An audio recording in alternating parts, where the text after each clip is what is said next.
सतलोक में देखा जो यहाँ से जिंदा महात्मा के रूप में आए थे। तब गरीबदास जी ने अपनी वाणी में परमात्मा की महिमा कलम तोड़ लिखी है और परमात्मा कबीर जी से प्राप्त उस यथार्थ ज्ञान का इसमें वर्णन किया है। थोड़ी सी झलक आपको उस अमृत ज्ञान की देते हैं।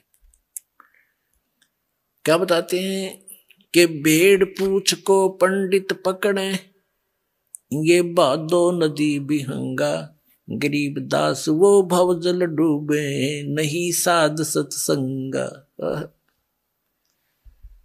गरीबदास साहब जी कहते हैं कि भेड़ पूछ को पंडित पकड़े, ये भादो नदी बिहंगा, गरीब दास वो भव जल डूबे, जिनको नहीं मिला साध सत्संगा।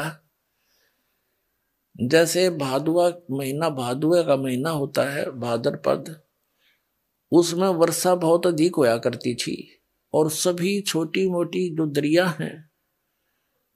हैं ये फुल स्विम पर और फ्लो होकर किनारों को टच करती हुई चला करती है, भरकर चल पड़ती है और ऐसे चक्कर काटता हुआ उनका जल बहुत वेग से चलता है। तो गरीबदास जी कहते हैं कि आप जी ने सतलोक जाने के लिए इतनी दरिया को पार करना है, इतने भयंकर जल युक्त, और उससे पार करने का साधन ये पंडित अर्थात भवसागर से भवदरिया से पार होने के लिए जो method of worship, way of worship, पूजा का जो मार्ग है, विधि है, वो जो तुम्हारे गुरुओं ने, पंडितों ने, ब्राह्मणों ने बताई है, वो तो ऐसी है जैसे उस भादो के महीने में पूर्ण रूप से परिपूर्ण होकर बह रही दरिया को पार करने के लिए कोई कहे कि भेड़ की पूंछ पकड़ और दोनों घुस जाओ दरिया में, ये भेड़ तुझे पार कर देगी। वो स्वस्थ विधि नहीं है, वो तो डुबोने वाली है। नौका, उसके लिए नौका चाहिए, अच्छा उसका खेवट चाहिए, ताकि वो भंवरों से बचा करके और दरिया से पार कर सके। तो वो पूर्ण संत की आवश्यकता है। राम नाम सही हो, सत भक्ति हो, वो नौका है राम नाम की।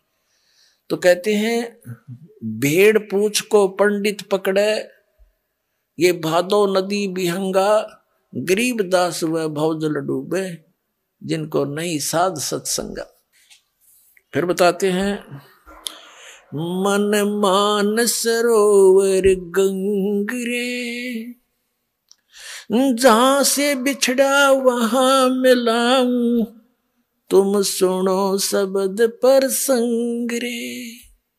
मन मान सरोवर गंगरे, जहां का बिछड़ा तहां मिलाऊं, तुम सुनो शब्द पर संग रे। गरीबदास साहब जी कहते हैं कि मन, ये मान सरोवर गंगरे, सतलोक जो है वो असली स्थान है तेरा, और जहां से तू बिछड़ा है तुझे वही मिला दूं। तू मेरे वचन सुन ले, मेरा ज्ञान सुनो। अपने आत्माओं, ये जो अधूरा ज्ञान हमें प्राप्त है, ये परमात्मा के विचार सुनने नहीं देता। जैसे एक बहन कह रही थी कि किसी परमात्मा की बेटी ने यहाँ से उपदेश प्राप्त, बहन ने अपनी सहेली से कहा कि इस समय टीवी पे हमारे गुरु जी का प्रोग्राम आता है, वो देखना। तो उसने अपनी सहेली के कहने से टीवी ऑन किया, और उस समय उसका दुर्भाग्य था और ज्ञान का अभाव। उसने क्या सुना कि 3 देव की जो करते भक्ति, उनकी कदे ना होवे मुक्ति। और ब्रह्मा विष्णु महेश की भक्ति से मोक्ष नहीं हो सकता। उसने ये शब्द सुन दिया जब वह टीवी बंद। 2-3 दिन पाछे उस बहन ने फिर पूछा कि आप सुनती हो क्या मैं हमारे गुरुजी का सत्संग? ने बोली कदे भी ना सुनो। तो ऐसा गलत बात कहे हैं। क्या कहते हैं कि नो के ब्रह्मा 3 देव की जो करते भक्ति, उनकी कदी ना हो मुक्ति, मत कृष्ण जी की पुजारण हो। तो पुणात्मा, तो यहां परमात्मा कह रहे हैं तुम हमारे शब्द का प्रसंग पूरा सुनो, और फिर बात समझ में आएगी। तुम तो एक छोटी सी बात न सुन के बेटक जाते हो। गहराई से सुनो, क्यों कहा है इसने, इतने दिन हो गए आज से पहले कोई कह के दिखाता कि इनकी भक्ति ना करना सरेआम।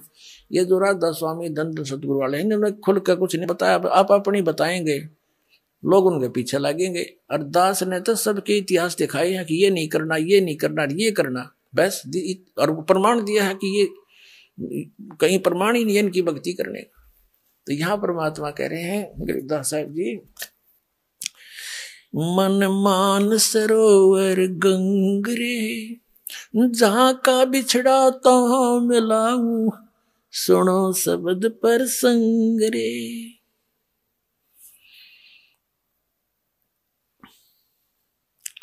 दने गंगा बाम में जमुना, मध्य सरस्वती रंग रे, कल बिस कुसमल मोक्ष होत हैं, ये पल पल पर भी अंगरे। कहते हैं ऐसा सिमरण देंगे आपको श्वास उश्वास का। उस जैसे गंगा में नहाने जाते हो, कभी जमुना में नहाने जाते हो, कहीं सरस्वती की आस लगाए बैठे हो, ये श्वास के सिमरण तय आपका श्वास का संवर्ध उदास देता है। नाम कभी दायां चल रहा है, कभी बायां चल रहा है, और सरस्वती बीच में सही उतर, तीसरा चल है वो तो खुलेगी, तीसरा तो इस संबंध अपने आप खुल जाएगा, इसमें धक्का करने की जरूरत नहीं, इसका मंत्र में ऐसी शक्ति है। तो कहते हैं दाने गंगा, ये तो इला है, और बम में जमुना समझ ले, और बीच में सरस्वती तुम बताओ। सो वो 10वां द्वार वहां से स्टार्ट होगा, खुलेगा, 10वें द्वार का उर्ला रास्ता है, उर्ला गेट। तो कहती सिमरत है तुम रोज गंगा जमुना नहाओ, पल पल पर भी अंगरे, पल पल में, वो तो 12 वर्ष में पर भी लागे कुंभ की, अर्नो के पल पल पर भी अंगरे, एक पल पल में पर भी लो, सांस सांस में नाम जपो, व्यर्था सांस ना खो, ना जाने श्वास को आमण हो कि ना हो। फिर कहते हैं कल बिस कुसमिल मोक्ष होते हैं, पल पल पर भी अंगरे, सभी पाप प्रकार के घोर से घोर पाप भी सिमरते हैं तुम्हारे नाश हो जाएंगे। कल बिस कुसमिल पाप काशी करवत काहे लेत है, बिना भजन नहीं डंगरे, कोट ग्रंथ का यही अर्थ है, करो साध सत्संग रे। क्या बताते हैं कि काशी करवत काहे लेत है, बनारस में जाके कहते क्यों अपनी गर्दन कटवाता है। पुण्यात्माओं इतना जबरदस्त जुगाड़ कर रखा था इन अज्ञानियों ने, और आत्मा उसी दिन से परमात्मा की चाह में भटक रही है। इसको जिसने भी कोई जैसा भी परमात्मा पाने की विधि बताई, कितना कठिन से कठिन है, इसने वो भी स्वीकार किया। एक बार काशी के ब्राह्मणों ने, नकलियों ने क्या ज्ञान देना शुरू किया कि जो काशी में मरता है, काशी शहर में शरीर छोड़ता है, वो सीधा स्वर्ग जाता है, और जो मगर मरता है उसकी मुक्ति नहीं होती, वो गधे की योनि में जाता है। परमात्मा कहा करते भाई सत भक्ति करो, चाहे काशी में मरो और चाहे मगर में मरो, कहीं पर भी शरीर छोड़ोगे तुम उसी स्थान पर जाओगे जो सत साधना तुम कर रही हो। ये भूल है तुम्हारी, पर वो